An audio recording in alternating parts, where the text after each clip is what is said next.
મિત્રો સ્વાગત છે તમારું અમારી YouTube ચેનલ TV7 ગુજરાતીની અંદર। મિત્રો ગુજરાતની અંદર છેલ્લા સતત 2 દિવસથી વરસાદ પડી રહ્યો છે, જેમાં કચ્છ અને દ્વારકાની અંદર તો છેલ્લા 2 દિવસથી વરસાદ પડી રહ્યો છે અને ગઈકાલે તો જોવા જઈએ તો અમદાવાદ સહિત ગુજરાતના બનાસકાંઠા, પાટણ સહિત લગભગ મિત્રો 13 જિલ્લાની અંદર વરસાદ પડ્યો અને ટોટલ જોવા જઈએ તો ખાસ કરીને 29 જેટલા તાલુકાની અંદર વરસાદ નોંધાણો છે, ગાજવીજ સાથે કડાકા ભડાકા। અમદાવાદના વસ્ત્રાલની અંદર મિત્રો એરિયામાં વરસાદ પડતા શેરીઓની અંદર પાણી વહેતા થયા છે અને લોકોને ગરમીમાંથી ખૂબ જ રાહત મળી છે। તો એક બાજુ જગતનો તાત તેવો ખેડૂત છે, ફરી એક વખત માવઠાનો વરસાદ આવતા ફરી એક વખત દુઃખી થયો છે। આ બાજુ મિત્રો ગીર સોમનાથની અંદર જૂનાગઢ જિલ્લાની અંદર વરસાદ પડતા કેરીનો પાક છે આજે ખૂબ જ મોટી નુકસાની કરી બેઠો છે અને જેને લઈને ઘણી બધી કેરીઓ છે નીચે પડી જવાને કારણે ખેડૂતોને રડવાના વારા આવ્યા છે। ત્યારે આવા સમયે ફરી એક વખત અંબાલાલ પટેલ દ્વારા, હવામાન વિભાગ દ્વારા, પરેશ ઘોષ સ્વામી દ્વારા, અશોકભાઈ પટેલ દ્વારા ફરી એક વખત વરસાદને લઈને આગામી 7 અને 8 એપ્રિલે આગાહી કરવામાં આવી છે। જો કે મિત્રો ખાસ કરીને વરસાદની જે અસર હતી છેલ્લા 2 દિવસની આગાહી હતી, આજના દિવસે પણ થોડીક અસર રહી શકે છે। હજુ પણ વેસ્ટર્ન જે ડિસ્ટર્બન્સ છે તેની અસર ગુજરાતમાં થોડી ઘણી જોવા મળશે, જેને લઈને આજે પણ વાતાવરણની અંદર થોડો ઘણો ભેજને કારણે ક્યાંક મિત્રો વરસાદ જોવા મળી શકે છે। તો આજના વિડીયોમાં આપણે એ જ વાત કરવાના છીએ।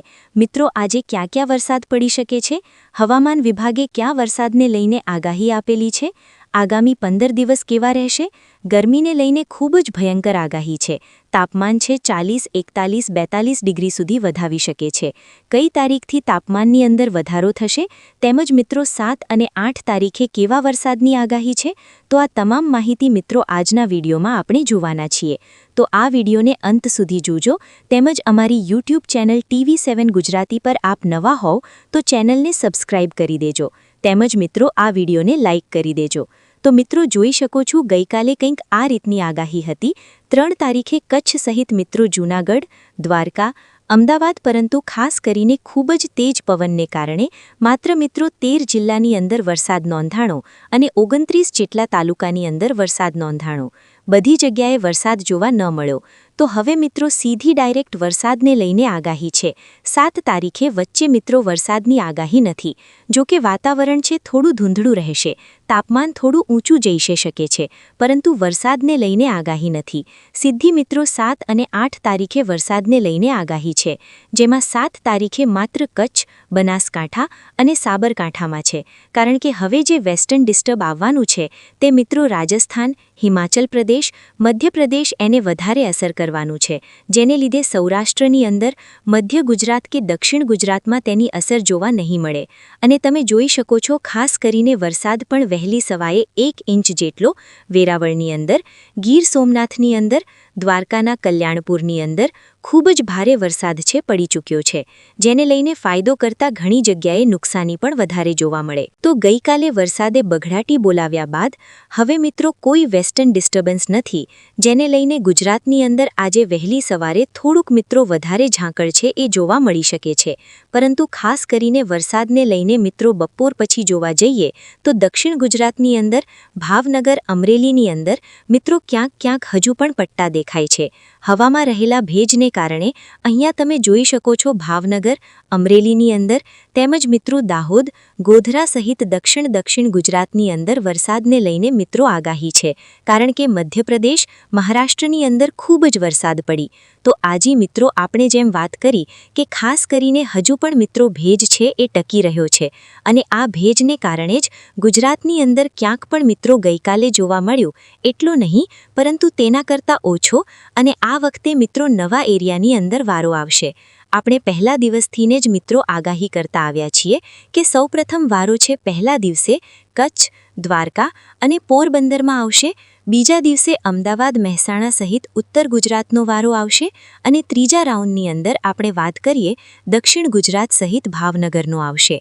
તો એ જ પેટર્નથી ચાલી રહ્યો છે।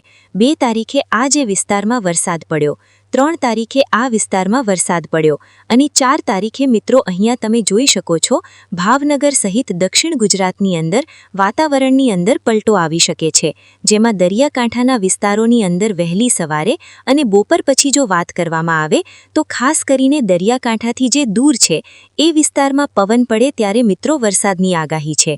મિત્રો અહીંયા તમે જોઈ શકો છો સાથે સાથે પવનની ઝડપ પણ વધારે છે, આંચકાવાળો આંટીવાળો પવન છે। ગઈકાલે તો ખૂબ જ પવન હતો, ખૂબ જ ડેન્જર પવન હતો, છતાં પણ બપોર પછી વરસાદ જોવા મળ્યો।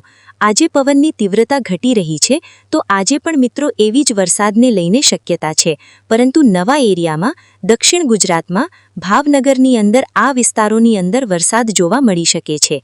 અને તમે જોઈ શકો છો ભાવનગર છે, તળાજા છે, મહુવા પાલિતાણાનો ભાગ છે, રાજકોટના કેટલાક ભાગો છે, બાકી મિત્રો છે નર્મદા, તાપી, સુરત જિલ્લો છે, ભરૂચ જિલ્લો, વડોદરા તે વિસ્તારની અંદર વરસાદી શક્યતા જોવા મળી રહી છે। ત્યારબાદ મિત્રો આપણે જોવા જઈએ તો કોઈ મોટું વેસ્ટર્ન ડિસ્ટર્બન્સ છે એ આગામી સમયની અંદર જોવા મળતું નથી, એટલે કે માત્ર ભેજ જ જોવા મળશે।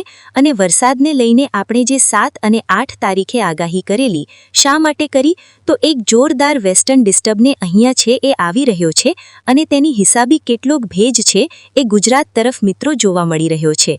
અને આ ભેજને આપણે વાત કરી કે પવનની ઝડપ ઓછી હશે તો જ મિત્રો વરસાદ હશે, પરંતુ અહીંયા તમે જોઈ શકો પવનની ઝડપ છે એ 60 કિલોમીટર પ્રતિ કલાકની બતાવી રહી છે।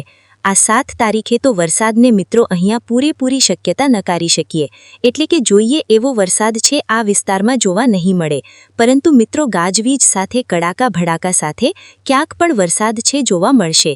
તેની અપડેટ મિત્રો આપણે ચોક્કસથી આપશું, પરંતુ આજે પણ વરસાદને લઈને આગાહી છે તે વાત કરી। ત્યારબાદ મિત્રો તમે જોઈ શકો છો કોઈ મોટી અપડેટ નથી, કોઈ મોટું વેસ્ટર્ન ડિસ્ટર્બન્સ નથી, તો ખાસ કરીને 11 તારીખથી ફરી એક વખત ગરમીનો પારો છે એ ધીમે ધીમે ઉપર ચડશે અને ફરી એક વખત ચૈત્ર મહિનાના જે ખાસ કરીને તડકા પડવા જોઈએ એ તડકા મિત્રો જોવા મળશે। અને તડકો પડશે તો જ મિત્રો ચોમાસું છે એ ઝડપથી અને ટાઈમસર ખેંચાશે। જો તડકો નહીં પડે તો ખાસ કરીને ચોમાસા ઉપર તેની વિપરીત અસર, ખરાબ અસર થતી હોય છે।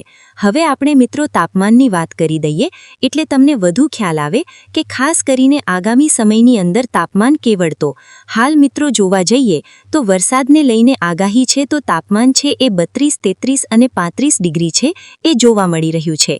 અને ખાસ કરીને બપોરનું રાત્રિનું તાપમાન જોવા જઈએ તો એકદમ 27, 28 આપણે ચાલુ કરતા હોઈએ એવું છે જોવા મળી રહ્યું છે। તેમજ મિત્રો ખાસ કરીને 6, 7, 8 તારીખ સુધી વરસાદની આગાહી છે, તો ત્યાં સુધી તાપમાન છે એ વધારે છે 35, 36 કરતાં વધારે વધે તેવી શક્યતા દેખાતી નથી।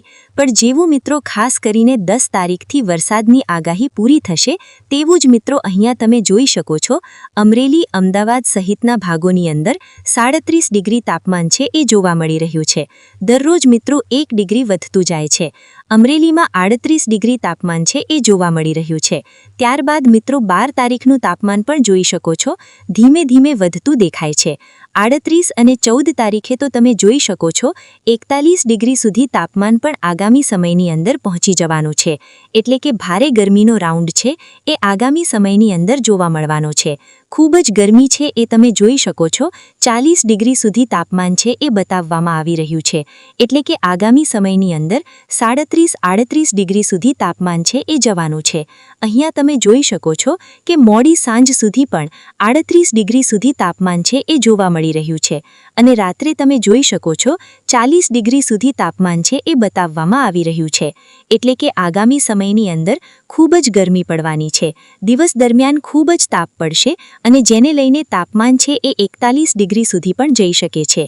તો અહીંયા પરફેક્ટ મિત્રો આપણે જે વાત કરી રહ્યા છીએ તે પ્રમાણે વરસાદની હાલ મિત્રો જોવા જઈએ તો આજના દિવસે પણ આગાહી છે, પરંતુ આપણે જે વાત કરી તે પ્રમાણે ભાવનગર સહિત દક્ષિણ ગુજરાતનો પટ્ટો એ વિસ્તારમાં પછી 7 તારીખે મિત્રો પવનનો જોર ઘટશે તો વરસાદની આગાહી છે, નક્કર મિત્રો વાદળછાયું વાતાવરણ છે એ જોવા મળવાનું છે। તો મિત્રો વિડીયો ગમ્યો હોય તો જરૂરથી લાઈક કરજો, તમારા વિસ્તારમાં કેવું વાતાવરણ છે જરૂરથી કોમેન્ટ પણ કરજો અને જણાવજો, જેથી દરેક ખેડૂતને આ માહિતી મળી રહે। તો આજના વિડીયોમાં આટલું જ। અસ્તુ। જય હિન્દ, જય ભારત।